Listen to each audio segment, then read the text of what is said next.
May mga lugar sa mundo na hindi mo basta-basta pinupuntahan. Mga lugar na kailangan mo paghirapan dahil tanging ang mga may lakas lamang ng loob ang pinahihintulutang makakita sa kanilang ganda.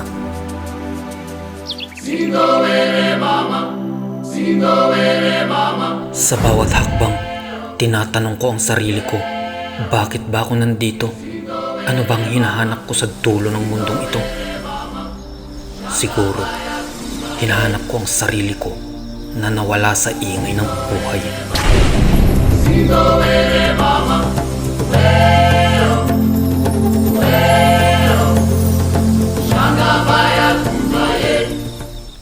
Hindi ito para sa lahat. Malayo, mapanganib ang daan at mahirap marating.